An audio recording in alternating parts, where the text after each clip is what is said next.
And we are live. Welcome into Chicken Dinner 005. Sometimes I still forget. You got to push the microphone if you want to talk. Don't you know that? You've been in radio 20 years now. Figure it out. Hit the button. Great show today. Great guest list. And most importantly, we come in off a massive weekend with the very, very free NFL and college football picks. If you missed this show live, which is streaming every Thursday night at 7 o'clock Eastern on YouTube and X, don't worry about it. We got you covered on Apple, on Spotify, wherever you listen to your podcast. You can go back. And if you would be so inclined, if you appreciate what we do, the only thing that doesn't come free in these parts is the merch, which you can find on the bottom of the screen. If you feel inclined to let us know how we're doing, you can rate, review on Apple, on Spotify, and let Chicken Dinner know if you love it, if you hate it, or if you're indifferent, whatever. I just want to know. I want to know what the people think. Again, Apple, Spotify, wherever you catch your podcasts. And speaking of podcasts, the live show on Odyssey continues to go up and to the right. BetQL Daily, Joe Ostrowski, and myself. That's weekdays, 9 a.m. to 12 p. Awesome show. Crew is crushing it. Great guest. We had Kenny Mayne on the show this week ahead of Lions and Seahawks. So just a bang-up job by the crew. You can get that show on the BetQL Network, betqlnetwork.com, and the Odyssey app. The guests today, we got three of them, and they're really good, including a double trouble combo of Devin Walker and Jeff Sealey at 7:15. Devin, of course, you know from MTV's The Challenge. He is maybe the most competitive person that I've ever met in my entire life. And it's not just on television. It's in the bar. It's at the casino. It's flipping quarters. It's I can't pick this chair up. Whatever it is, he's ready to go. He's super competitive. So he's going to join us along with our friend Jeff Sealey, who many of you know in the space, Cupmaker Jeff from the Cupmaker podcast, tremendous golf mind, but Jeff also loves a good edge and loves to bet on some football. Jeff, you've seen on VSiN. He's going to come on BetQL Daily eventually once we get all of our eggs in order. But these are two guys that I've been out with multiple times, and let's just say we like to have our fun and we like to gamble. Jeff one time convinced me at the Encore Boston Harbor to parlay Scotty Scheffler to win the Masters with a team to win a championship. And it was a $200 bet to win $20,000. That's how Jeff rolls. He's the captain of team #MakeEmShake. When Jeff bets at the casino, the wheel spins. So that's the type of characters that we're going to have on at 7:15. And then back by popular demand, it'll be Corbie Craig from Get Better Odds. If you've watched the last few weeks, Corbie is the one that is basically a calculator posing as a human. And he's got all of his college football numbers, 2-1 last week on the totals. And he's not giving you Alabama, Georgia. He's going deep. He's giving you Kent State. He's giving you Alabama A&M. He's finding the edge in markets that maybe aren't the most up to speed, maybe aren't the most correct in terms of where the market is and where the market should be. I'm still getting a hang of how I want to do this show. Last week, I talked about power ratings in the NFL. I decided to come up with 5 topics today, and then we'll get to the picks. I'll rip through those. Let's see, 21-13 year to date, which is pretty good. 61.7%, up 7 units. Is it sustainable to hit 62%? No, it's not. I'm not going to lie to you, but we hit a plus money play last week at plus 140. So I got to play this week that's plus 245 that I actually really think is solid. So I want you all to be careful this week. There are 3 quarterbacks that are rookies in the NFL, and they're all laying points. And I'm going to share my screen here and show you exactly how the market is moving either with or against these quarterbacks. Of course, I'm talking about Caleb Williams, Jaden Daniels, and Bo Nix. And I've been betting on the NFL for 20 years now, and I have never loved laying points with quarterbacks. Let's start at the top here. Carolina, Chicago. This opens 3.5 in Vegas on Sunday, this past Sunday. And right away you get to 4 because people do respect the Bears in the space. But as somebody who was on the Bears last week, money line, it was very infuriating to have my money on Chicago. I didn't even lay the 1.5, 2, 2.5, 3. I just had them in a money line parlay with the Cowboys. I had a money line with a bunch of different things. That offense is so poorly constructed because of the coordinator. let's not forget either that Matthew Stafford had every opportunity to not only get ahead in that game early, but to win that game in the fourth quarter. I'm still sweating that game out. Chicago should have blown them out. A good team blows the Rams out.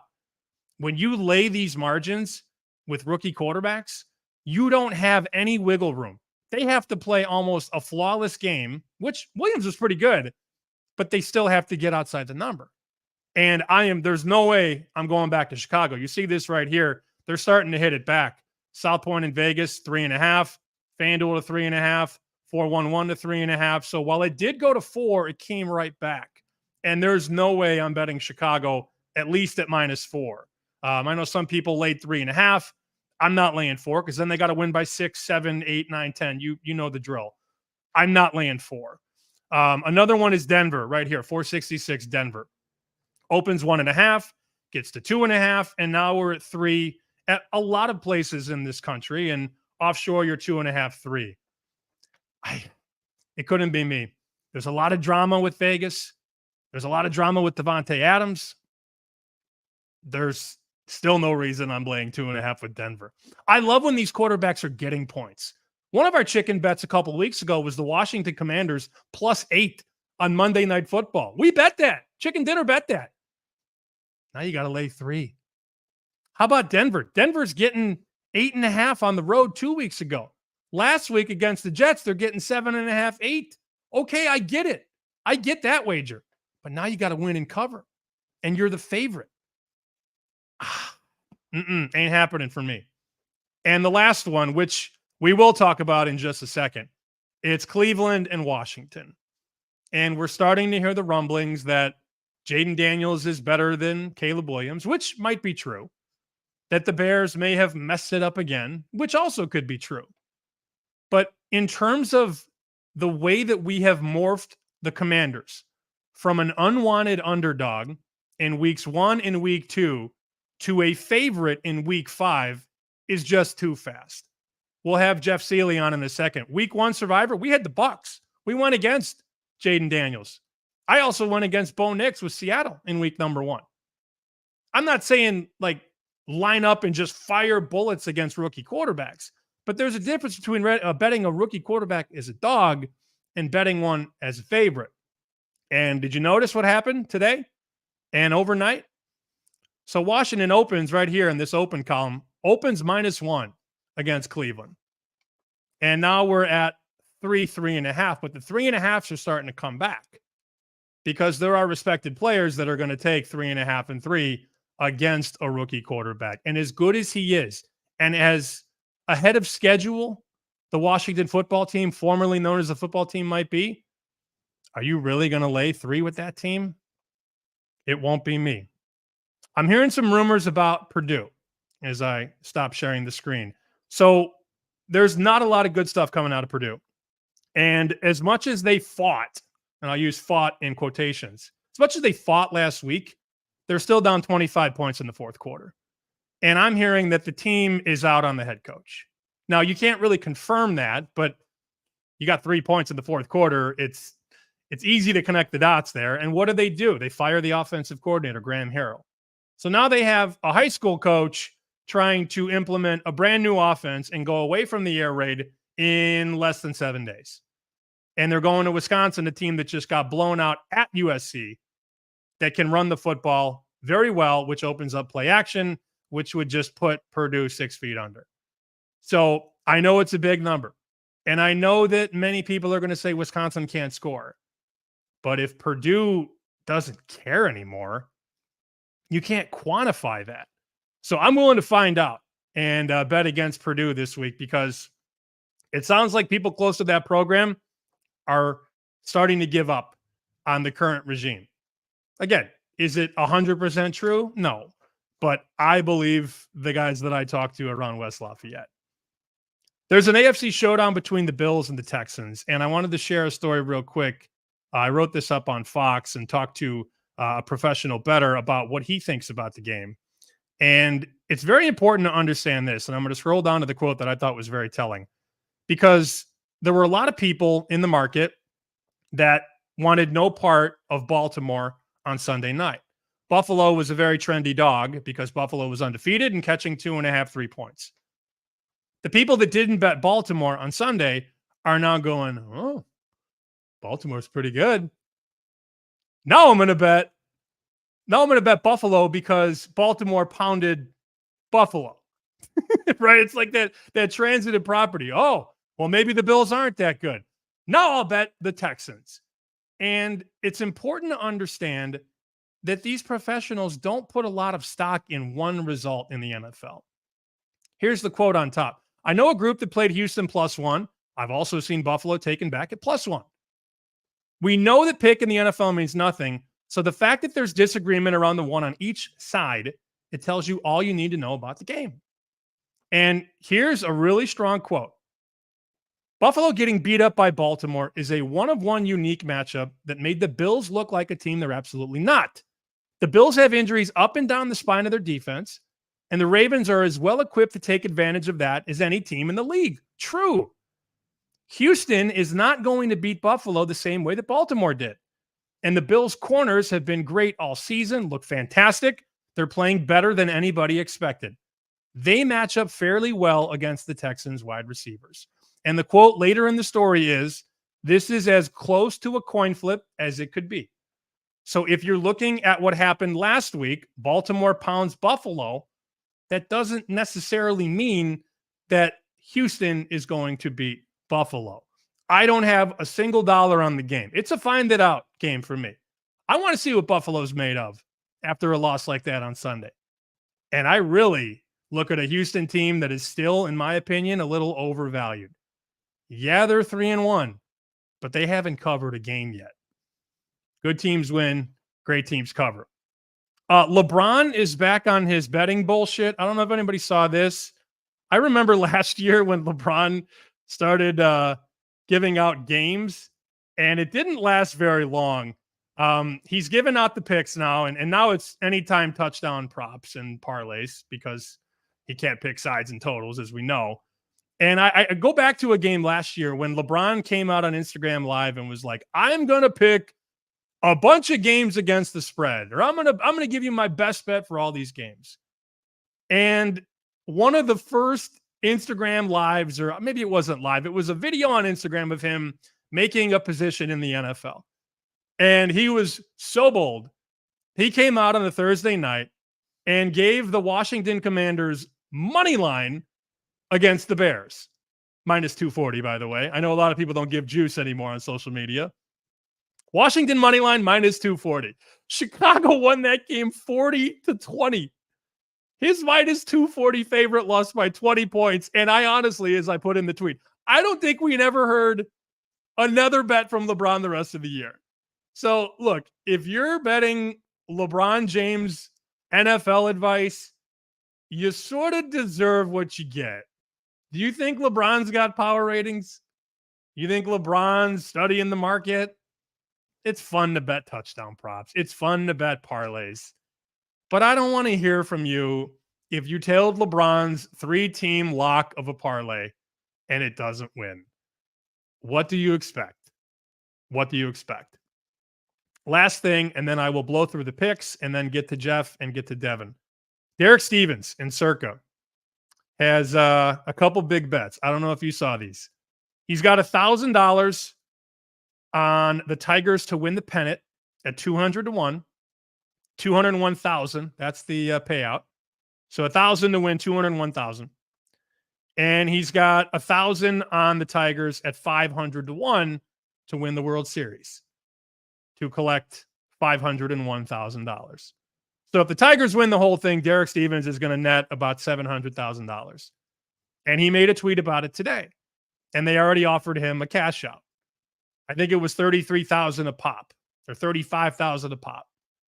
If you know Derek Stevens the way that I know Derek Stevens, he ain't taking that cash out. It's not a good offer either. I mean, if you got liability on $700,000, you need a little bit more than 70 to cash out and take your money and leave. And $1,000 to Derek Stevens is like $20 to me. It's nothing. The guy is a multi-millionaire. But I did have to laugh that one of the casinos in Vegas is offering him a cash out on his 2 dime bets to win $501,000 and $201,000. If you think he's taking those cash outs, you are a crazy person. I see my guys Devin and Jeff in the chat here. Let me rip through the picks real quick and we'll get to them. And I'll touch on these at the end of the show too. 6-1 over the weekend, 21-13 year to date, up 7 units, 7.2. I'm on the Bucks tonight, plus 1.5. I think they should be favored. I'm high on the offense and not on Atlanta's coaching. Some of the boys in the crew out here also have Cade Otton to score a touchdown at any time. And if you're going to bet that, I please need you to understand that the price is so important if you're making this bet. Here's the prop shop on the screen right now. Why would you bet this number at 275 for Cade Otton to score a touchdown when you could bet him at 350, 360, and $4? It is the same bet, but the results are much different. This happens all the time in this market. So if you're going to bet a guy like Cade Otton, and maybe I did, I didn't bet him at 275 though. That's for sure. So please get the right number on all these props. I do like the Bucks though tonight. I'm on Indiana Northwestern under 42, 20-mile-an-hour winds, and that football stadium, which is a temporary one, is basically in Lake Michigan. No wind resistance, no big columns, no shell, nothing. That ball is going to be blowing all over the field. So I'm under 42. I will bet Florida State. I hate it. I'm going to get Devin's thoughts on that. He gave us Florida State a couple of weeks ago, plus 15. That line's a joke. They're a joke, but the line's a joke. Miami minus 10.5. Miami, Florida. Wisconsin minus 13 in the hook, minus 105. Again, based off of what we're hearing about Purdue. Browns plus 3, even money. Taking down the rookie. And Giants plus 6.5, minus 105. The parlay for this week is Packers money line and Bengals money line.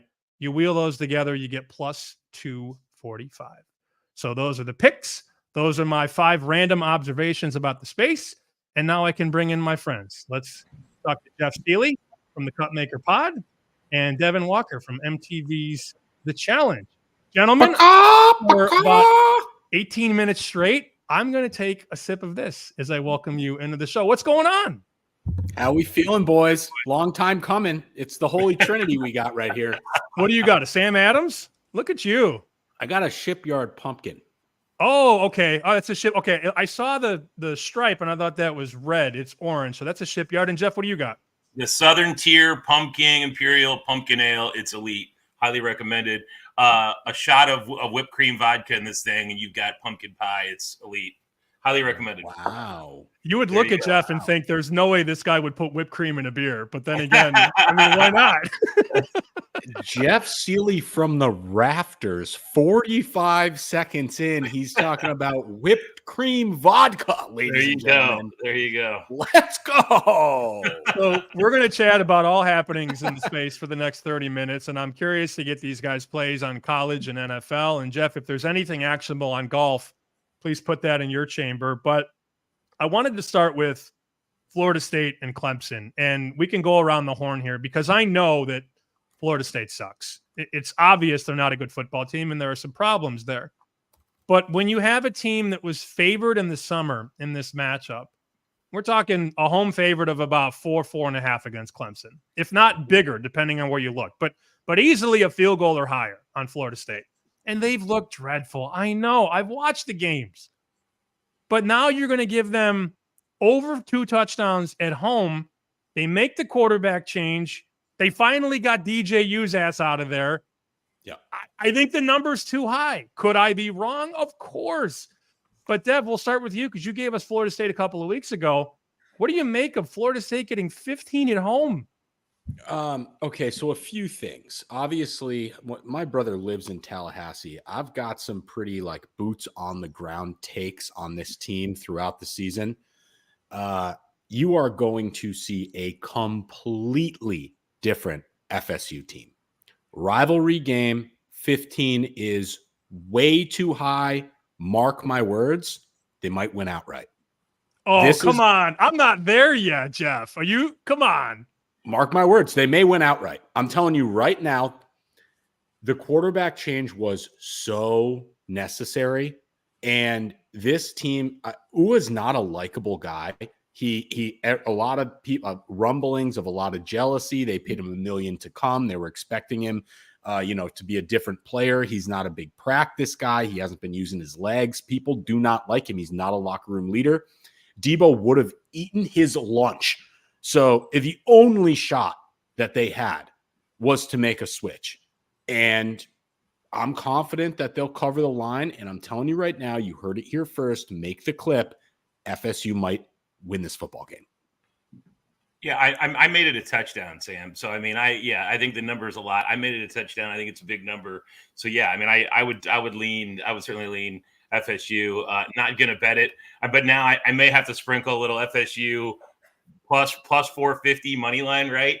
But yeah, I made it a touchdown. So yeah, I certainly think 15's a lot. But I still have to see a lot more out of Florida State. So I'm not going to bet it. I hadn't planned on betting it. Devin may have just talked me into a little sprinkle.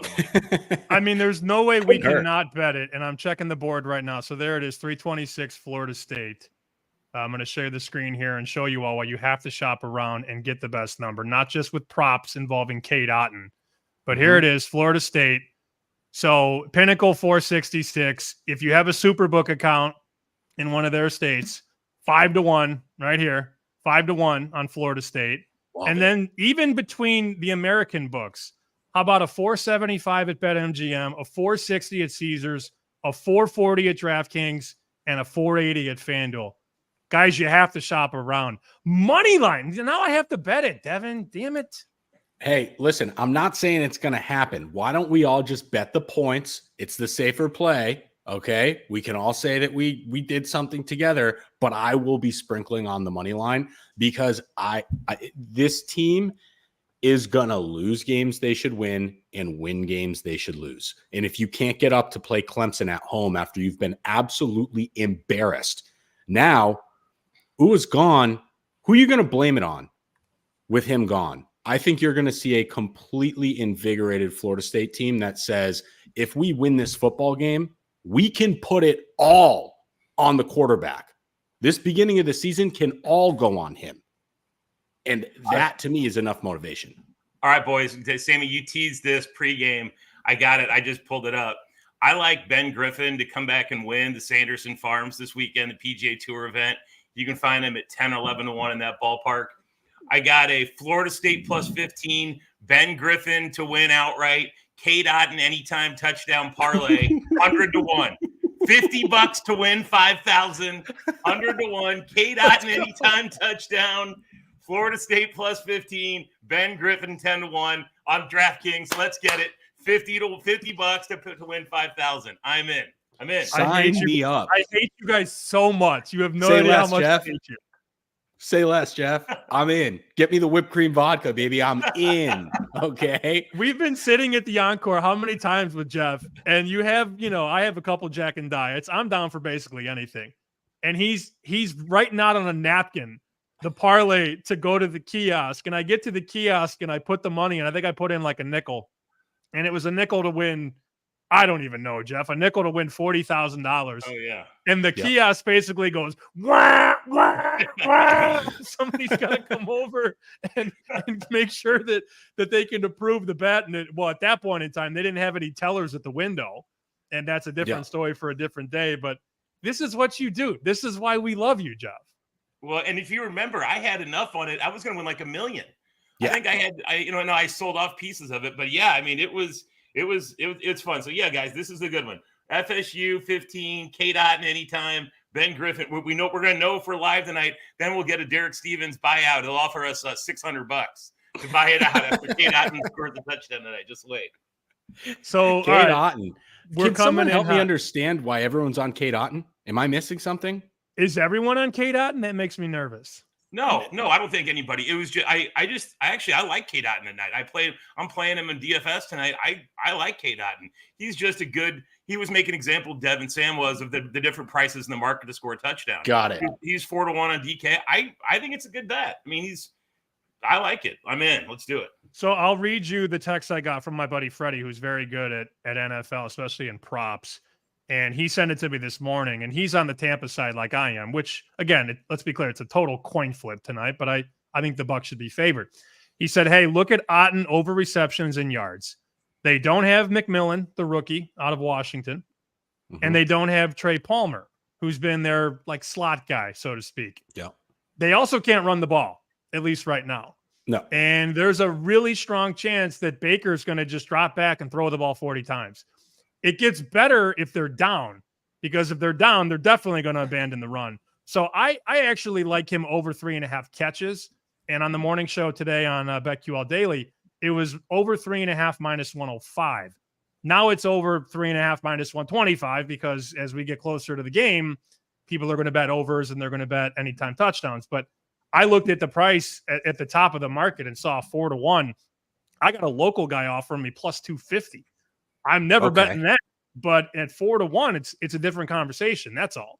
You just touched on a couple plays that I was actually interested in anyways. And this is one of my favorite ways to bet long odds, is to write a game script in my head and try to like force it to happen through positive thought. Atlanta halftime, Bucks regulation. So Atlanta up at the half, Bucks to win the game. Otten anytime touchdown. Let's throw him in there. Godwin over receptions. Baker Mayfield over attempts. I'm pounding it. It's the game script, boys. They get down early. They got to sling it. Baker game-winning drive. The crowd goes wild. Godwin's his guy. Otten steals a tutty from Mike Evans. We're popping pumpkin beers by the fireplace. Well, and how about the OU narrative? Sterling Shepard, Baker Mayfield. Sterling Shepard's back because there's no McMillan this week. Sterling Shepard over 25 yards. I'm in on that. Let's throw some Sterling Shepard in there because he's going to be number 3 tonight. I think Sterling Shepard over 25 yards plus 110. It's easy to throw in a parlay. I'm in on that. I'm gonna have to figure out the halftime full game thing. But yeah, we're on to something here, boys. There are so many parlays going on. My glasses are fogging up. And the irony too is that I just talked about LeBron and his dumb parlays, and now I got these maniacs on here giving parlays. I'm not a parlay guy, as everybody knows. I would suggest maybe we play them singles, and then if you want to parlay them smaller, full disclaimer on the show, this is not a parlay show per se, especially these long shot parlays. It is tonight, but you guys have hit them. You guys have hit them though. I'm not going to lie. Like, I've seen you both. I've seen your accounts. I've seen your apps. You guys hit these parlays, and you're good at them. You lose a lot of them, but when you win, it's fun. Sure. It is fun. I mean, I'm not going to go crazy on it, but I love the McMillan take. McMillan, barely knew him, and I'm all over it. It's going to be a fun game to watch. Unfortunately, I have to go to the bus station and about midway through the third quarter, so I'm hoping that I'll be able to plug it into my car, get some audio at least from YouTube TV there. But it's fun to just set it and forget it and kind of check in. We're either excited to be down at halftime, or I'm also taking Bucks money line. And so for me, that's like a little insurance win-win. You know what I'm saying? Well, that's also a good live betting spot, right, Devin? I mean, if 100%. they're down at halftime, you like the Bucks to win, you live bet them, and the money line get a plus money. Yeah, you'll be in a good spot there. So yeah, it'll be fun. There's a lot of ways to do this, but I like Otten a lot. I like that. I do like the Sterling Shepard. I'm going to play that. So this came up a little bit today. It's going so well on Chicken Dinner that I picked Tampa plus 1.5 yesterday. I actually thought it was going to move closer to pick 'em. I was mistaken. I still feel fine about it, though. I got a direct message today from somebody that said, why did it move from 1.5 to 2.5? Those are the questions I get now when the line moves against me. Like, why did it move a point?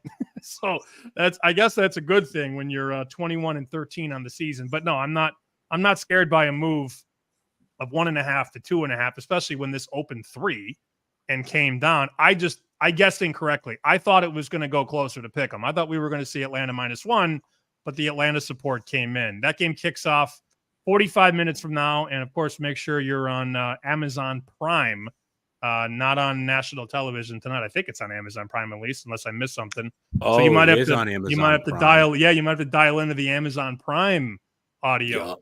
Yeah. Jeff, we got to count on Bezos tonight. We really do. We really do. That should make it easier for you to listen to, though, Devin. There was one game a couple years ago when they first started the Amazon Prime. I had a bunch of money on it, and there was a very important field goal that went up in the air, and then the stream went dead. You guys remember that game a couple of years ago? Like the ball's in the air. Was that 2 years ago? I think so. Yeah, the stream just went dead. Yeah, they overloaded the server or whatever. He's trying to send a big rocket into space instead of giving us our football. But I think those kinks have been worked out, so I'm confident that the stream will be flawless tonight. I really am. I'm going to have another pumpkin beer. Take me to port, chicken dinner. You need some whipped cream vodka to pour in there, buddy. There's your next investment. I would have had you minus 300 to love whipped cream vodka, Jeff. I would have lost just a a lot shot of in your pumpkin beer. Hey, Sammy, you mentioned Houston and Buffalo earlier, and I was looking at that game a little bit earlier today. And do you realize that over the past 4 seasons, Buffalo's only lost back-to-back games once? Like, and not that, so I'm not like a massive like trend guy, but that's interesting. I mean, Josh Allen doesn't, McDermott and Josh Allen don't lose back-to-back games. And after getting their teeth kicked in and embarrassed that last game, if I had a gun to my head, I would take Buffalo for sure. I mean, I love when the very good teams are sort of not undervalued and not even unwanted, but when they're just not sexy. Buffalo was so sexy. And I don't know how many times I saw on Sunday going into Sunday night, oh, Buffalo in a teaser. How does it lose? Well, that's how it loses, 35-10. But I think it's very important, and I think we've learned this, and I've certainly learned it from my time running envelopes and booking bets and then being a bad bettor and now doing what I do now and studying this stuff all day, every day. One result doesn't matter. Like a Sunday night football game doesn't matter in the grand scheme of things. It didn't really affect their power rating. Maybe you drop them a point. You don't drop them 4 points after losing one football game. That was also, Jeff, that was the first time that honestly they played anybody this year. Yeah. And they had Arizona. I forget who they played in week 2. And then in week 3, they get Jacksonville. Jacksonville hasn't won a game since, Thanksgiving with Trevor Lawrence. So this was their first real test where Baltimore had already faced Kansas City and Dallas. And there was just a little bit more desperation in that spot. To your point, I think we see a much more desperate Bills team that got their ass whooped on national TV. Yeah. Yeah, no, I totally agree. Go ahead, Devin. I'm all the way out on the Bills. I'm all the way out. I'm all the way out on the AFC East. All the way out. Miami's a joke. I don't think the Bills have it. If the Jets trade for Devontae, I'll give them another look. But as it comes together right now, don't like their odds. And the Patriots are brutal. So I'm out on the AFC East altogether. I don't know who's going to win that division. It probably will be the Bills, but no one in the AFC East is winning a playoff game. I'm saying that right now. I've watched a lot of their football, and it's just not the kind of quality AFC East football that we're used to watching. There is a changing of the guard in the NFL right now, and it is not going through the AFC East. I want to ask you guys. So we've got, we all know the carnage that's happened in Survivor so far this year, and I'm fortunate enough. I have 2 entries left, and Bet Online's pool, 2 entries with 1,500 people left, and this is a brutal week, a really tough week. I'm curious your guys' take on Survivor this week, as I don't want to play the Niners or Chiefs. I'm thinking about a couple teams I'm kicking around, and Sammy, you mentioned Denver as a 3-point favorite at home against the Raiders. I was kicking that around. I'm kicking Jacksonville around, believe it or not, against the Colts. I'm trying to think of some ideas here. Who do you guys like in a Survivor scenario this week? You guys have your eye on anybody, giving them any thought? I always find it funny when the guy who's in Survivor asks the guys who aren't in Survivor anymore for the advice. It's so funny, but I understand where you're coming from, because you can overthink these things like crazy. Mm-hmm. I would probably, if I had an entry left, if I don't, I would go Packers. I was just going to say Packers over the Rams. Yep. I was just going to, so you probably shouldn't pick them, because I'll probably take that one off the board. No, okay. I think that they have 2 losses. They lost to the Eagles in Brazil when the Eagles were healthy. Yep. And they lost to a Minnesota team that's 4-0 straight up and 4-0 ATS. Yeah. Yeah. And then I gotta hope the Giants upset the Seahawks or something, right? That'll be the big one. You really need Neighbors to play. I don't think he's going to play. I would lean Commanders as well. That was the other game that I was looking at. Commanders at home. You're going rookie quarterback at home, huh? Jaden Daniels, 1:00 game, not too much pressure. The Browns are abysmal. I like the spot. Keep the momentum going. Rookie quarterback or not, dual threat. You're going to give me a dual threat and, a solid ground attack. They can take the top off the defense. Their defense is adequate. I just don't see how the Browns are going to keep that game close. I really don't. I think it's a similar setup, Sam, to the pick that you made last week, which I believe was the Bears over who'd they beat? Rams. I tailed this. Rams, yeah. Rams. Bears over Rams. I see it in a similar spot as that game. Just I don't believe in the Browns. I think they're similar to the Rams.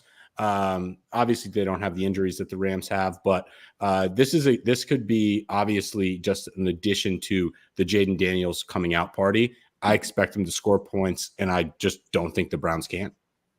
Let me share a picture real quick before we continue the conversation about what we like in either pro or college. I'm sure you guys remember this one. This was a long night in the Boston area. Can we see this picture right there? Look at those handsome men, huh? Holy wow. Look at those boys. Look at those good, clean boys.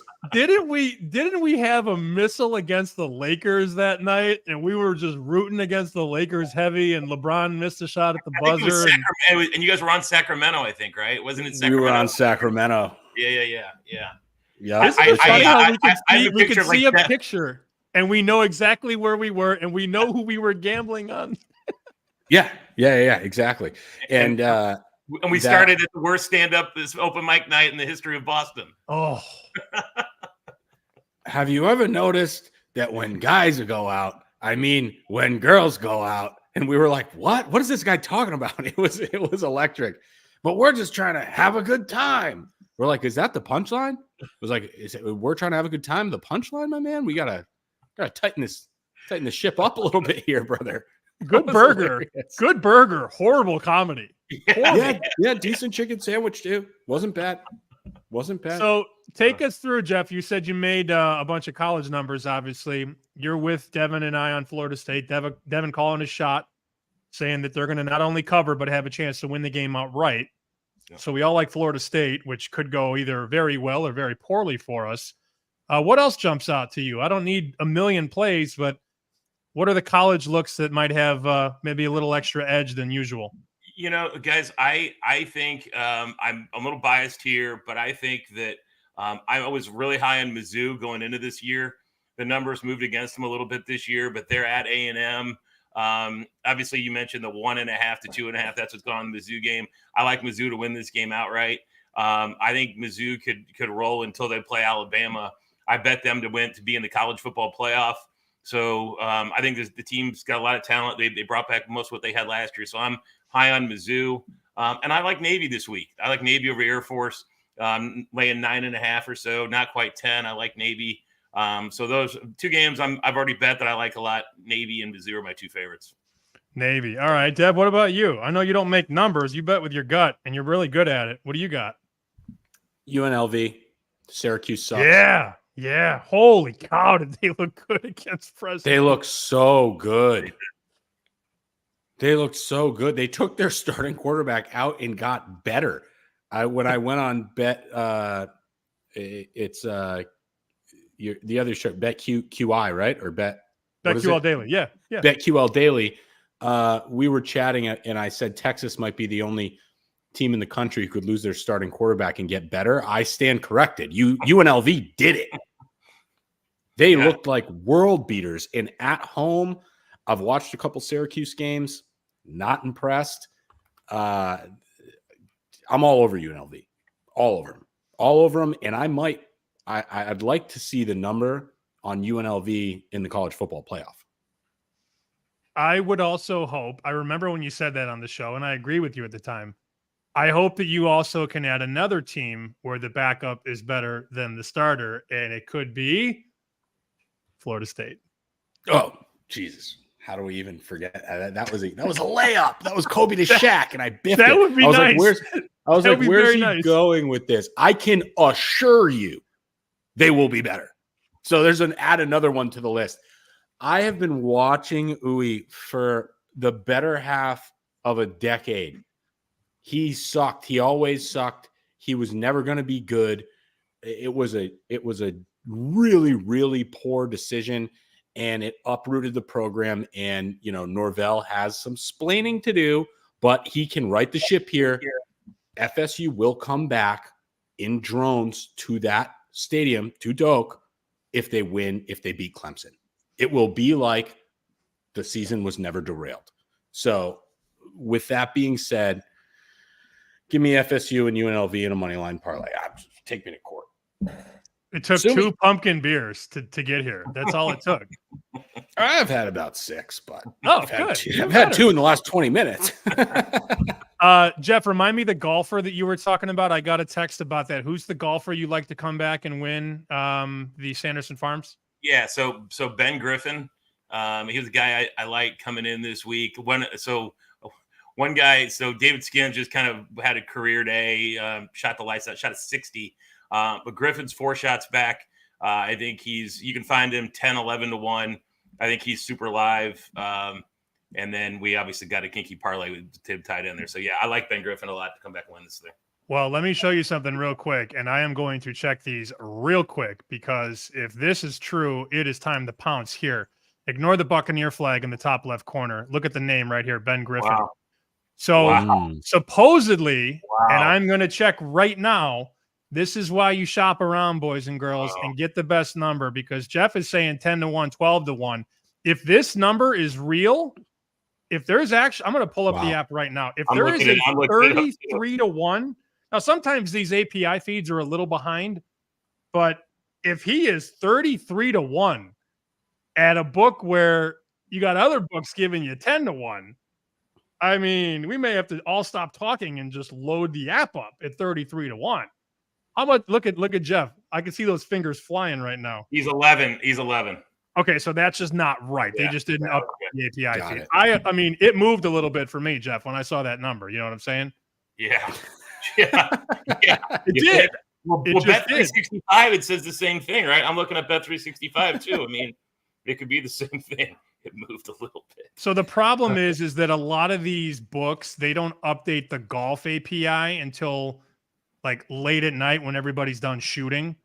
But everybody's done. Everybody's done in this one. How long have they been done for though? Like an hour? Yeah, probably about an hour. Okay, so I mean that's just a dead feed. Yeah.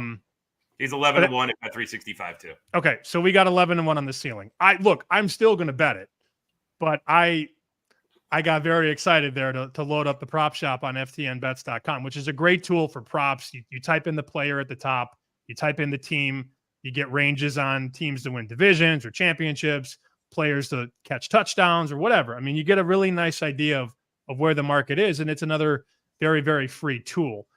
We got about 5 minutes left. I don't want to keep you guys all night. I know we have drinks to down and buses to catch, but this is a very popular question I got today on Twitter, Devin.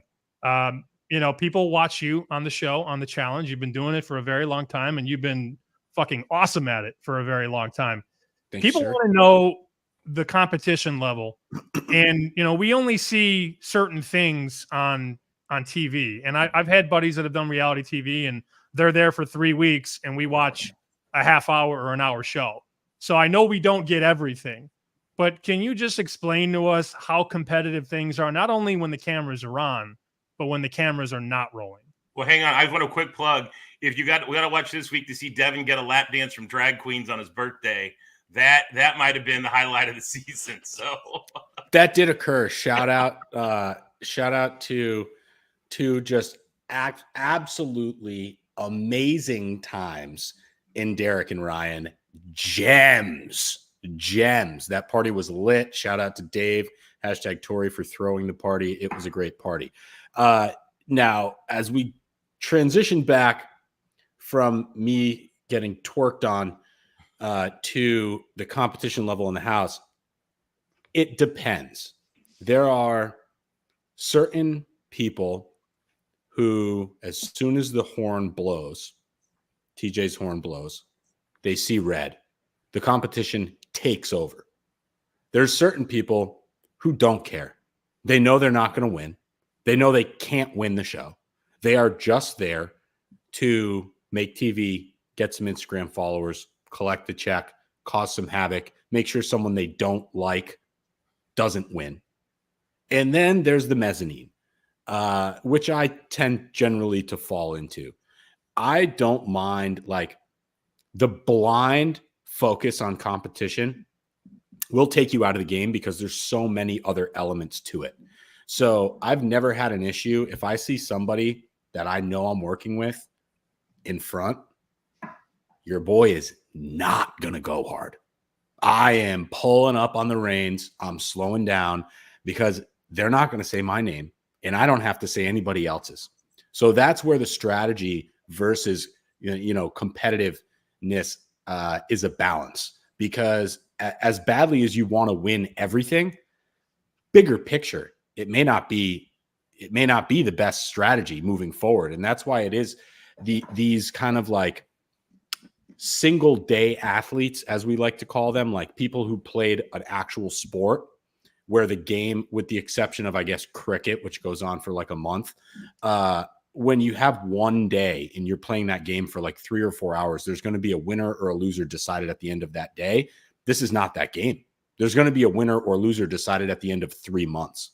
So you have to look at each individual challenge and each elimination and each vote as a step towards that, as maybe a minute in a game. And the people that played like single day sports have a very, very hard time understanding that concept. I think that's extremely well said, and a peek behind the curtain for a show that just continues to make people sit at the edge of their seat and maybe pause, hit rewind. Did I just see that? Did I really just see that? I mean, the competition on camera looks otherworldly, especially when you actually get into it. Because I've seen you get into it. I mean, I've seen you get into it in person, not like into a fight, but like I've seen the juices ramp up, and I've seen you sweating a college basketball game. I can't imagine when somebody tells you to your face, you can't do this or you can't do that. Yeah, I internalize it a little bit, but the best, I mean, and I've said this, we've talked about this so many times, and I wish they would let me actually do this. I am on the stage setting lines for every challenge and every elimination. I have bet my vote away before. I have bet my vote and lost. And then I had to vote the way the other person wanted to.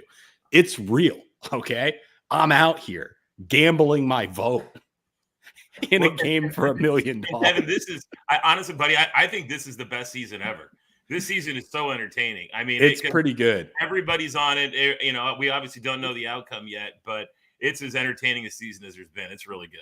Well, this next episode, I encourage everybody to tune in, because it's a very physical challenge. And for a long time, everyone has kind of said, well, Devin's a little smart, maybe, but he's definitely has no physicality.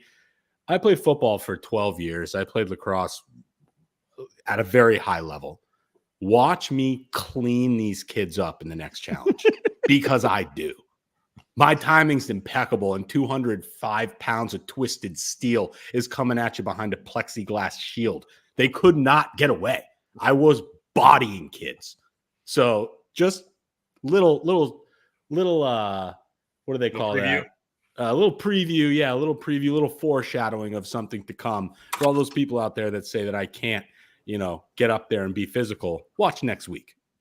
I can't wait. I'm going to pour another shot of Jack Daniels. I got the lobster shot glass for you, Dev. I know you're a big lobster guy. I'm going to do this. Baby. We welcome Corbie Craig to the chat. Corbie, meet Jeff and Devin. What's up, boys? I'm already almost done. I need to get a bigger glass. I think every week I've been on, I finished my drink like halfway through the show. But nice to meet y'all. Good story. As you were talking, I was like, damn. I remember as a kid, there's a guy on like one of the first challenges when I was like way too young to understand anything. I was like, I like this guy, like from a strategy standpoint. I cannot find who it was. I was literally going through every single season while you were talking, but I got nothing. Wow, I wonder. Yeah, if that's all I got, it's going to be hard to narrow it down. Oh yeah, but no, my there's no best way. my best no way. guess is going to be a guy named Puck.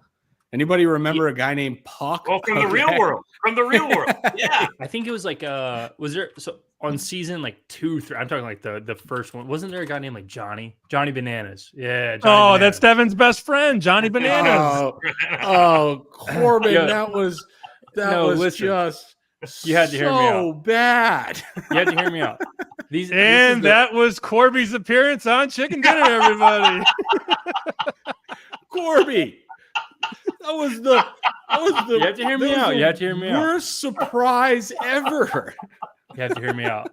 I'm thought talking. it was I'm Puck. talking first 2 seasons. First 2 seasons. You have to have the guy that makes the show a little more interesting. So it's like everyone playing, kind of how you talk about. Like there's very set rules and like a strategy behind it, and then a guy who's just like, fuck the rules. And it was like usually I'm like anti that guy, and just this being on MTV, this being like a fun thing. I was like, honestly, like in sports, I hate that guy. Like the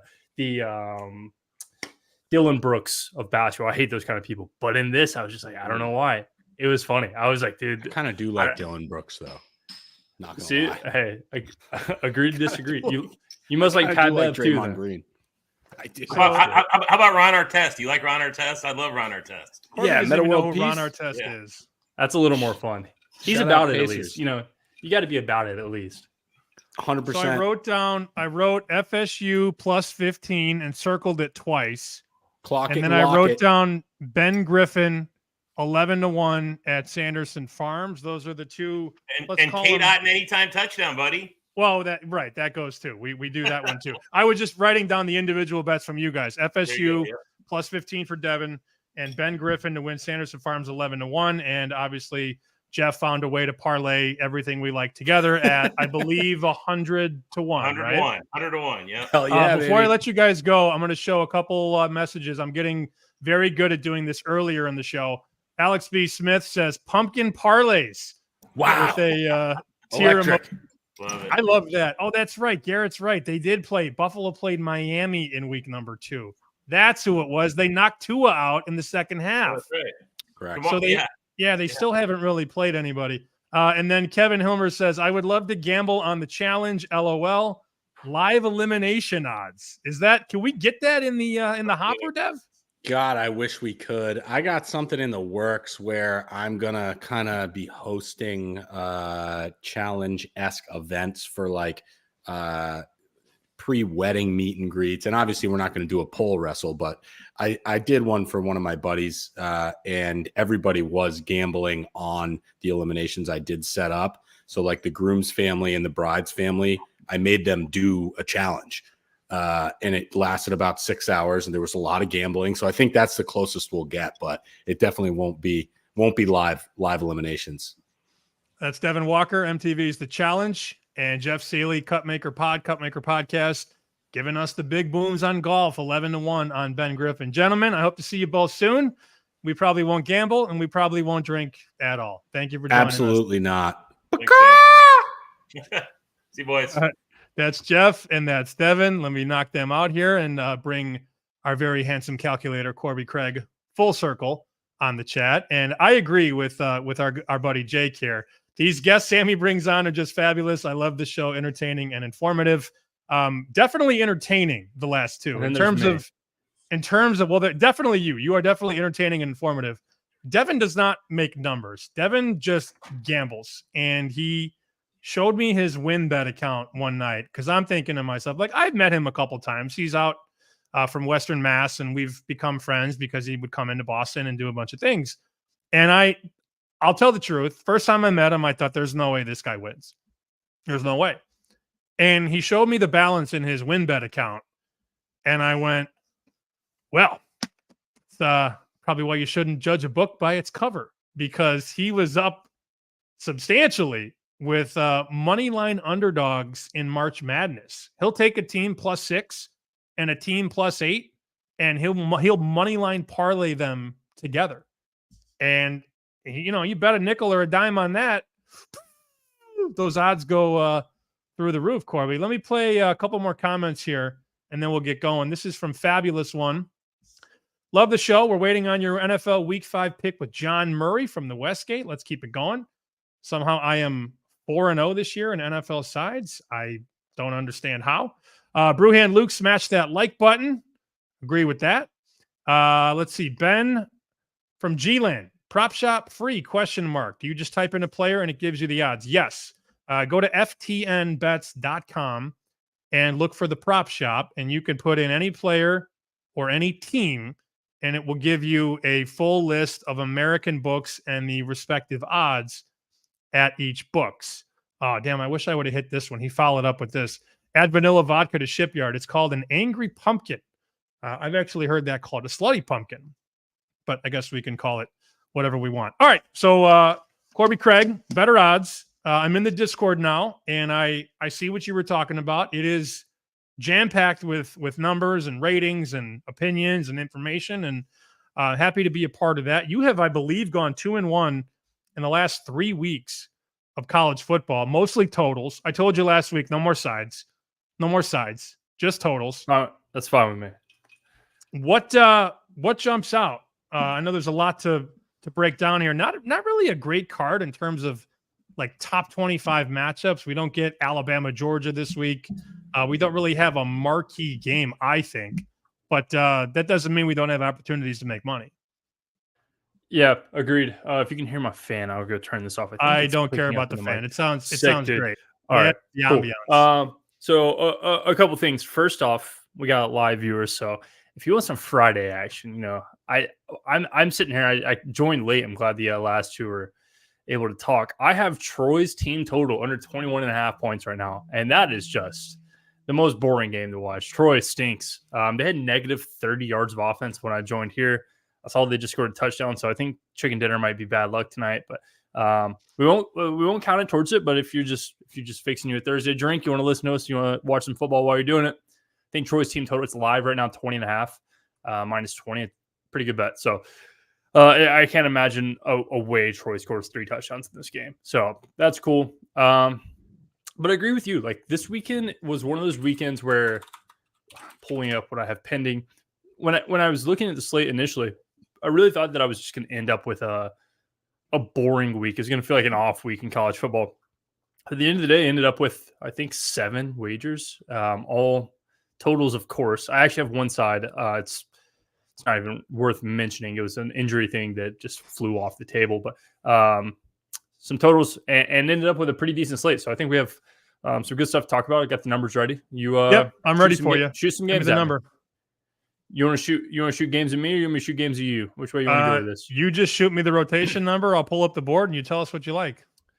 Cool. Of course, I do not have the rotation numbers up. Let me open up a sportsbook account. Give me the team. I got you.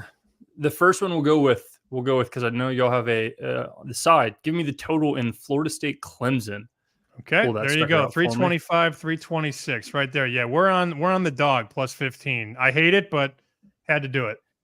It's not very correlated, but give me the over there. What can I get? 46.5. We will gladly take a 46.5. I got a 47 early in the week. A few things. First off, I think Garrett Riley is one of the better coaches in the nation. He's kind of a sleeper that I wanted Alabama to pick up when they couldn't get Sark. And it looks like they went the right way in DeBoer. So shout out to them. But Clemson's offense, I don't think we talk about this enough. They scored 3 points versus Georgia, but then they've been lights out since. Does Florida State, do we think that they haven't given up? Like we saw the video of them doing their end zone sprint the other day, and there was only like 2 guys who even finished the sprint. Like, I'm not sure that Florida State cares on the defensive end, but if they do, it's this spot where like you're getting a new quarterback, you're getting receivers who have to be happy at this point. I mean, you can't be worse than DJU. He's been slow as a snail in the back all year. And then you go look at like what has Florida State done to make you like this over. The SMU game, we talked about this last week. Florida State SMU, someone pushed the under for us to get a 47 on chicken dinner. That hit like as easy as could be. So very happy with that. And we're going to take Florida State again because in that game, first quarter, fourth quarter, scored every single point of the game. Second and third were just the ugliest quarters you could possibly ask. And that I put that a little bit on SMU, a little bit on Florida State, just being dog water teams. So I don't think Clemson has that issue. We know Dabo wants to run up the scores. So over 46.5. plenty fine. I think that number's great. I have it at 54, so I'm not even close there. Okay, so you're a whole touchdown higher. I would be totally cool with that as long as Florida State scores some points. Corbie, of course, very good at giving us totals. 6-3 the last 3 weeks on this show, and popularly requested to come back every single week. And we do, before we say goodbye, we got to figure out a plan for Saturday, because I do think there's a possibility. Football is really busy for me, but once we get through the Super Bowl, I'm not as busy on the weekends. We could definitely do a college basketball Saturday show. It would be so fun. I know you want to do college football by yourself, and I think we should have that conversation for the people, because I think it would be great. You're just giving out, totals that are moving and player props, which are readily available on Saturday mornings. But these totals have just been rock solid. So over 46.5, Clemson, Florida State. I just want points for the Noles, and I think we will get them with the quarterback change. Game number 2. Take us. Yeah.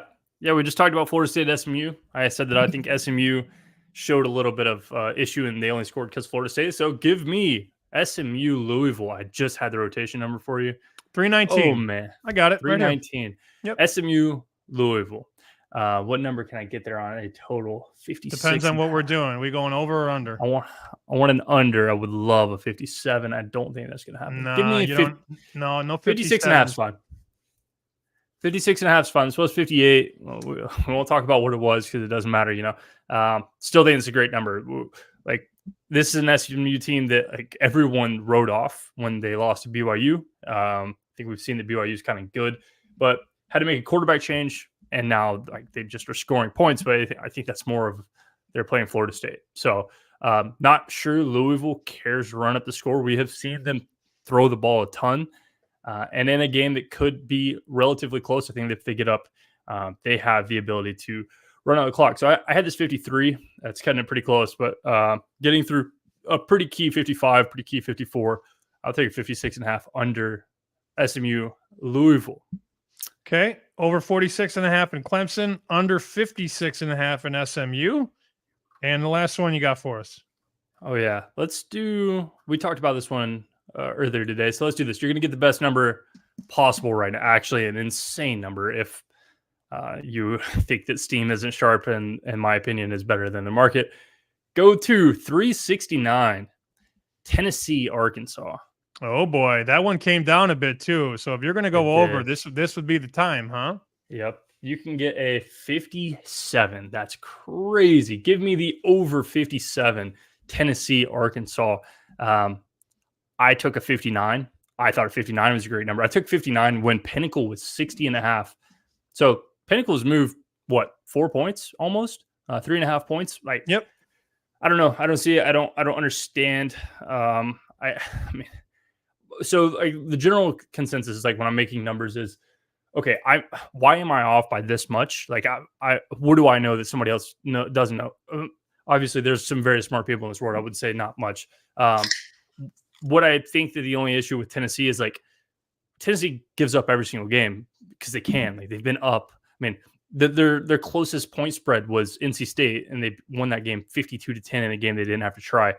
This is the first time that they've been in a relatively close. It's still not going to be close, but it is an SEC matchup. I would imagine Tennessee has to try here. Every single argument I've seen against this is Taylor Green is not a good quarterback. He's 50% completion rate, et cetera, et cetera. He also averages 100 yards rushing a game. I think that he has the ability to create explosive plays as a 14-point dog. What do you need from Arkansas? You need 24 points. And I think Arkansas has plenty of power, plenty of capabilities to do that. So we saw this in a few games Arkansas has played this year. They played, the Oklahoma State game? I could be wrong there. With the overtime, was that game? Yeah, Oklahoma State wins by 8, I think, and covers, right? Yeah, so this is a game that both teams are primary run. Oklahoma State going to play some tempo, but the yards per carry is going to be basically 3 or 4. Texas State just scored again. They are going to absolutely murder Troy. So I just think this is a Tennessee team whose explosive power creates at least 4 to 5 downfield plays in the game. Arkansas has the ability for 1 or 2. 38-24 makes a lot of sense to me, and that gets you well over this number. So give me the over 57, Arkansas, Tennessee. Look at these final scores right here: 44-20, 39-31. Oh, this is Oklahoma State. My bad. I got to go to Arkansas. But that game against Arkansas was 39-31. So if we look at what Arkansas has done this year in their games, I mean, take this game with a grain of salt, 70-0, but 37-27 against UAB. Then you get into the Auburns and the A&Ms who have good defenses and bad offenses. And I think these totals are a little misleading. 38 against Auburn and 38 against A&M in back-to-back weeks. Tennessee is going to score basically whatever it wants. I think my only concern would be Tennessee's defense, which has a couple NFL guys on the line. But if you got a mobile quarterback, it sort of changes the dynamic. I would hate this total if Arkansas had a, strictly, immobile pocket passer. That would certainly change the handicap, and I'm sure it would change the power rating too. Agreed. A few things on this would be like, just keep this screen is UAB. You're good. 37-27 X 37-27 UAB game. Everyone was like, that's kind of scary. Like now looking at the UAB game, that they only won by 10. What I take from that isn't an offensive thing. Offense sleep versus subpar team happens all the time, right?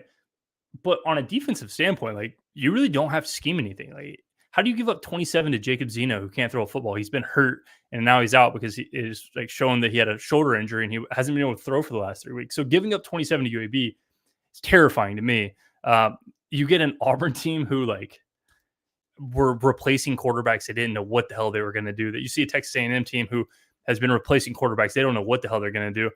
And then you get Tennessee, who's like probably one of the most polished offenses in the nation. So like you said, I think Tennessee scores as much as they want here. Another thing about Green and this defense is like Tennessee has a really good defensive line, so good that the linebackers really don't have to blitz. They also really don't play spy. I would imagine they play a spy here. But if they don't, like you're basically going to give Green, if he can escape the pocket, 5 yards. Like the cornerbacks drop tackle after 5 yards.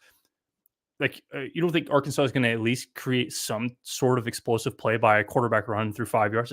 I can't imagine a sequence where he doesn't at least have like a 40-yard run, a pass out of like a broken play, something that allows Arkansas to get some momentum. In an SEC game, 57. I can't believe this got to that number. I'm not gonna bet more. That just sounds like the most stressful Saturday watching Arkansas, Tennessee. But I do think this over is a really good play.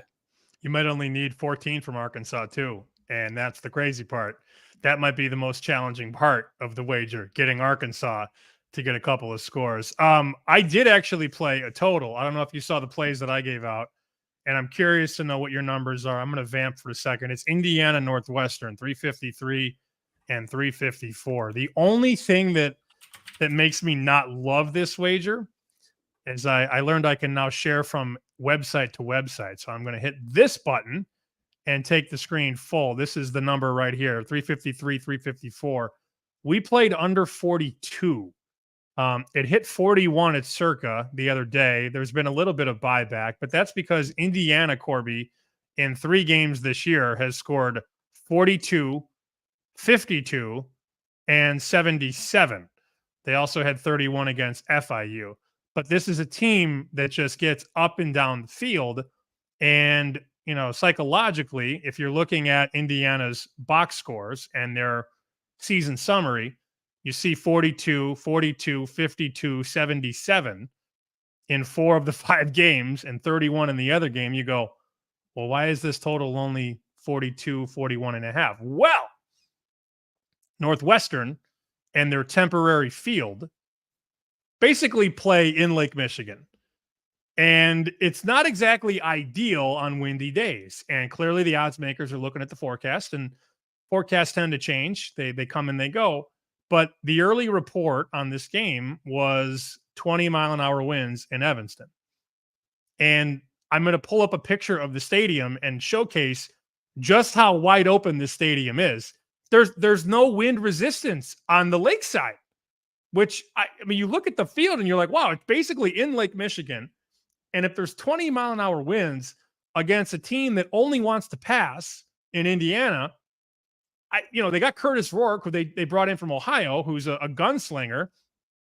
I don't think they're going to score 56 again or, 72 again. Obviously, Northwestern plays the one style that's low and slow, and they can't score. But I'm curious what your numbers are. And as you're talking about this game, Indiana Northwestern, I'm going to pull up a picture of the football field and show you exactly what I'm talking about. What did you make the true number on Indiana and Northwestern? Yeah, this is where modeling kind of can diverge, and it helps to have eyeballs, kind of like how you talk about here. I make this number 47, which would be an overplay. But on the sheet and on my track, you can see I haven't bet this game because at the end of the day, a number can only tell you so much. You can't price in weather on, and it's kind of a sick stadium. I will say, like, it's really ugly, the stadium itself, but I like the layout. I like the position. One of the stadiums that is going to be impacted by wind, literally the most in the nation. So something I couldn't really price in enough. If I had to guess what that was worth, I literally couldn't even make a guess. This is an Indiana team, as you said, going to throw the ball an insane amount. So I made this 47 and 10-point favorite. I didn't bet it for 1 second. I didn't even really consider it. Saw 20-mile-per-hour winds at Northwestern and just kind of tossed it over the side, which that's a 5-point differential. Should be like an instant click bet 100%. And I have not taken it. So would agree, like, from a directional standpoint, like, it makes a ton of sense. And my number does not factor in the amount of wind that is in I guess that would be called a secondary stadium. Unfortunately, I'm not that advanced, but no wind, regular football game on regular conditions. I made this 47. So I'm going to have to hit play and then share the screen. Here we go. You can see it right now on stream if you're watching the video. There's a quick glance. That's the new stadium that's going up. Look at this shot right here as they show the stadium off. There's the destructed stadium. Here's the new temporary field, all turf. I'm waiting for that shot with the water where you could see just exactly there. Oh, and that's just a Lake Michigan shot. That's all right. Come on, get to the shot. They wouldn't show me a still picture, which was driving me nuts. It's definitely there. It is right there. There it is. Look at that. It's right on the water. I mean, yeah, it's gonna be tough. The stadium is basically in the lake. I'm going to pause it on this video. There we go, right there. I know it's a little dark right now, but the field is right. It's right on the water, Corbie. And if there's 20-mile-an-hour winds off that lake, I live in Chicago. It is horrible. I can't even imagine throwing a football at that field. Agreed. If somehow they can make the stadium they keep referencing as their actual stadium, thing is sick. I can't imagine it ever turns out like the replica looks. You know, I have an engineering degree. I know how it works. You're always going to make the modeling look good, and then you produce a Northwestern football stadium in Chicago that just doesn't hold up to the standards. But no, agreed fully. Like, it's one of those things. It's really hard to model. If you think you have a pulse on the action, I think your angle is really good. I could be convinced really quickly into the same thing if my number was like 44 and Marcus 42, but at 47, I'm just going to chill on it. I think if there's anybody who knows the Chicago weather, it's Sammy P. You should be a weatherman. So agree. I think it's a good directional angle to take there. Well, the only problem is Indiana could score 45 by themselves and win 45-0. So we shall see. That's why we call it gambling. Want to pop one more comment in here from Matthew, first-time watcher / listener here. Loving this content. Well, we love it too, Matthew, and that's why we do it. It's a free show every Thursday right here on X and on YouTube. Corbie has been on basically every week giving us college winners. Had a pretty good season myself. You're raising your hand. Why are you raising your hand? I have a confession. It was not Johnny Bananas on the challenge. I couldn't think who it was, so I went with Johnny. I do remember him. He wasn't the guy I liked. I cannot find the guy I liked, but you couldn't just be the guy that's like, oh, there's this one person that I like. It's not him. I got to figure out who it is. I'll send it to you. But I was looking through it. It's not Johnny Bananas, but that was the name that I knew. And I was like, I'm going to lock this in. I can't be the guy that's like, there was one time I was watching this one thing and I like this one person. And well, don't know you brought up Johnny Bananas, and that's Devin's biggest nemesis on the show. So that's why we all kind of took it's from the same season. I will say, I know it's from the same season because I do remember him.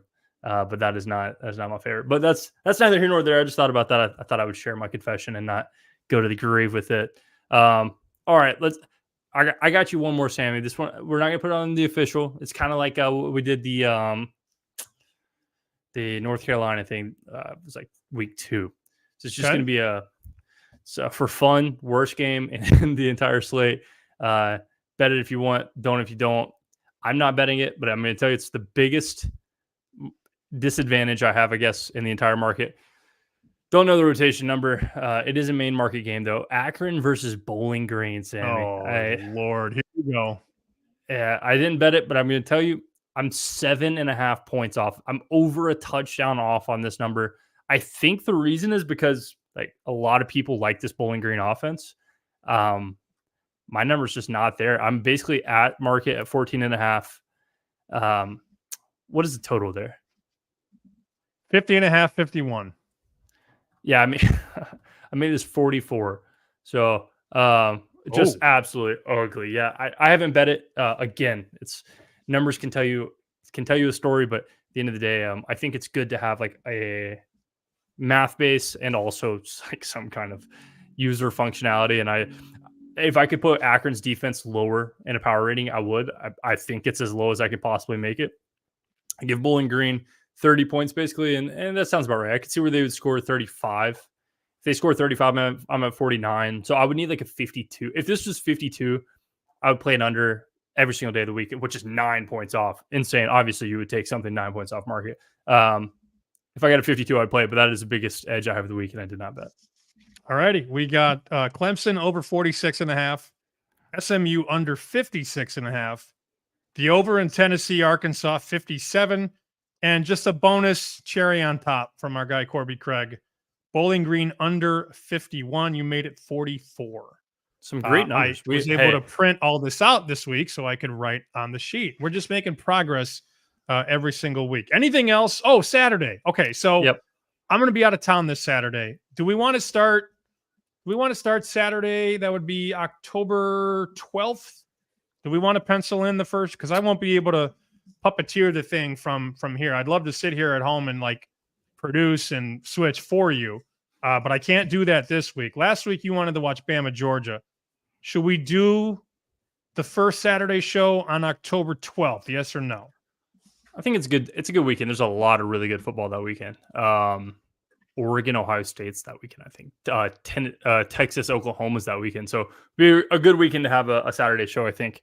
I'm here for it. I think first off, it gives us the ability to kind of like people are bored on a Saturday and want to get their day started with some more bets. Also, it gives us the ability to, as you're saying, like college basketball is so fun. I know both of us enjoy it. And Saturday slates in college basketball are like 120 games. So when football inevitably does end, everybody's going to want some content. Thursdays are tough in college basketball. I think it's like the travel day to basically for the Saturday game. You'll get some like really crappy football teams as Troy hits a field goal. We didn't want that. And I think it gives us the ability to talk more sports, which is always fun. So if you want it, again, I said this a few weeks back, flood Sammy's comments or flood his DMs, make him obnoxious to open up Twitter, tell him how much you want. And we'll give as many picks as we possibly can. I have nothing to hold back. I like spieling to anything. So if y'all want more picks, we'll do it on Saturday. All right, at Corbie BO on X, and you can find links to the Discord in there. Great stuff per usual, buddy. You crushed it. We'll talk to you next Thursday. Yes, sir. Appreciate it. All right, that's Corbie Craig as he tags out. I'm going to give you quickly the picks that I made for this week. 21-13, really good, but can it keep going? Buccaneers tonight, +1.5. That's about to kick, or it did kick 5 minutes ago. Under 42, Indiana, Northwestern. Florida State +15, which was stamped for approval purposes by Devin Walker. He's got some intel there on the backup quarterback, so we're good there. Miami -10.5. Wisconsin -13.5, -105. Browns +3, even money. Giants +6.5, -105. And Packers Bengals moneyline parlay at +245. I want to thank Corbie. I want to thank Devin Walker. I want to thank Jeff Sealey. And thank you for being a part of this on Thursday, October 3rd, the 5th edition of Chicken Dinner Live. There are 847 of you watching right now. That number will always be way too high because I don't know why any of you want to watch me ramble for an hour and 20 minutes on a Thursday when there are other things to consume. One last thing here. I try and plug something every week. We do all this content for free. If you didn't see the clips on social media, the interview that I did with Roxy Roxborough, the Hall of Famer, sports betting Hall of Famer, it's on YouTube right now, the Chicken Dinner YouTube, which you basically have to finagle your way into it. There will be a link at the end of the show. There's links all over social. If you want to find the YouTube, It's difficult if you go and type in chicken dinner YouTube, you get a bunch of recipes, but it is the Bet Chicken Dinner account. And here is where you can find it. This is the interview. It's 60 minutes with a legend right there. There's Roxy in his Rick Pitino white. And we did one-on-one for 30 and Q&A for another 30. And the title of the video is Mathematics Changed Sports Betting Hall of Famer Roxy Roxborough's Life. He was so cool. I met him about 5 years ago when I was hosting at VSiN. Couldn't have been a nicer guy. And when you meet him right away, you want to just ask him everything. But at the time, I'm thinking, it's not my place. I don't know the guy. He doesn't know me. Probably doesn't respect me, which is valid at the time. But we built a friendship over the last 5-6 years. And when Spanky asked to do a live chicken dinner at BetBash 4, I said there's only one person I can get. And that is Roxy Roxborough, who went into the inaugural Sports Betting Hall of Fame class. He was so good. He answered every question I had, and then he took questions from the full room for 30 minutes. So this is the video right here on the Chicken Dinner page.